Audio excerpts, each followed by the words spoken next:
Sit down, you rockin' the boat. Sit down, you rock, sit down, sit down, sit down, you rockin' the boat. Sit down, you rock, sit down, sit down, sit down, you rockin' the boat.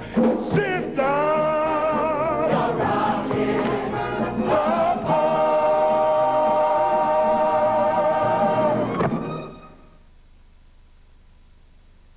Well, for Ricky, the part of Nicely Nicely Johnson gives him a chance to show off his great talent.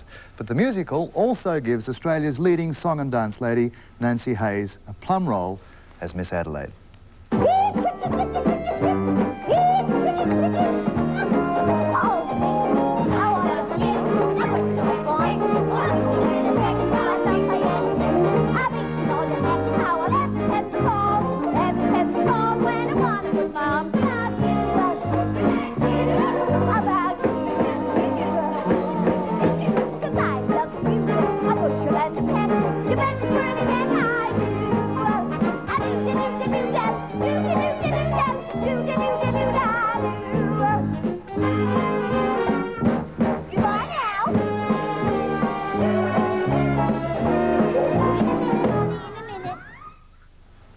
Well, it gives me great pleasure now to introduce live in the studio Nancy Hayes. Thanks for coming in, Nancy. Thank you, Richard. Are you still nervous after all these years, opening night? Always. I think it gets worse instead of better. I thought it would improve with the years, but 25 years on in show business, I'm still very anxious about openings. Do you do anything to try and counter that?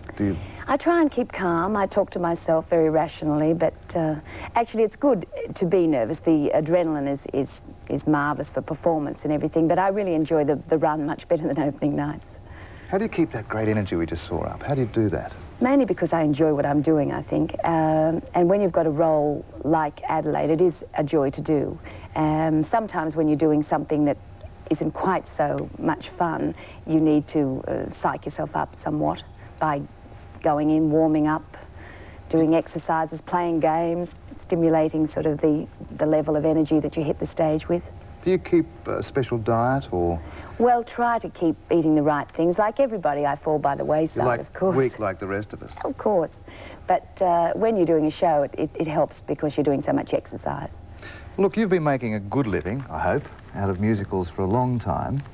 Is there any role in musicals that you'd like to play? We've read that you'd like to play this one. This one has been the prime one for a while, and I never thought I'd get an opportunity to do it because it's never been done nationally. It's had other productions in various states, but never on this scale.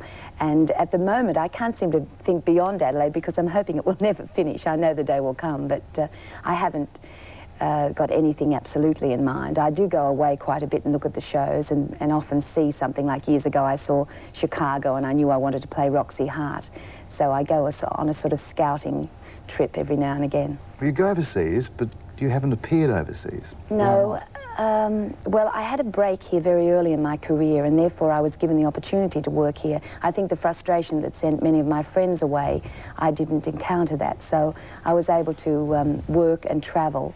And that's been good. I'd like to go away. I'd really love us to have a hit musical that we could take overseas, and that's one of my dreams, that one day we'll have an Australian musical that we at last take to New York and the West End.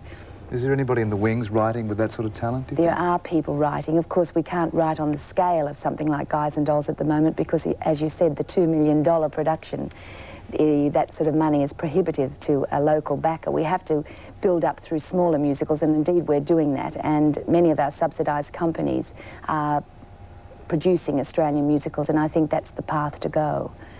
So then a commercial entrepreneur may be able to take it up and away we go from there. What about the worst moment on stage? What do you remember as something that really terrifies you? This is a bad question to be asking on opening night. The worst thing is to think that you can't remember what you're doing. That is panic and absolute terror. Has it happened? And often it does happen to people, and it sometimes happens in a long run where you, all of a sudden you think, oh, what's my next line? And you're shaking and somehow it sort of gets you there, or someone else gets you there, but it's an awful feeling. Then you do silly things. I mean, I've done scenes where I've walked off into a cupboard instead of out of the door, and been stuck on stage with someone who was having difficulty with their English, and someone didn't make their appearance, so I had to keep talking, and the person who had learnt the the script from a tape kept saying to me, "It is so difficult for me," and that's all he could say. And I kept going on and on. But they're the things that are sort of funny tales in the retelling. Why do you think we're enjoying Guys and Dolls? Melbourne and Adelaide, packed houses, Sydney. In fact, it's so popular here. I got tickets sent to me yesterday for the opening night tonight. They've disappeared. So someone else wants to go in my seats, obviously. Oh, well, I hope you'll come again. But people are really keen to go and see it.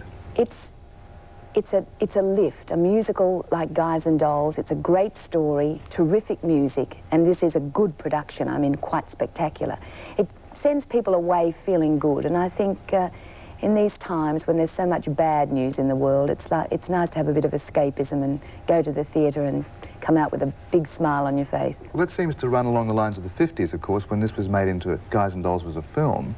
It was very popular post-war. Yes. People sort of dodging that dreadful war, rationing and all those things came into musicals, and it seems to be a bit like that today. It certainly is, and Australians have always loved the musical. I think they, and the Australian performers have always been good at the musical. Great. You've been good. Great to have you here. Good luck tonight. Break a leg. Thank you, Richard. Cool. Let's take one last look then at Miss Adelaide and Nancy Hayes. Let's turn it back on.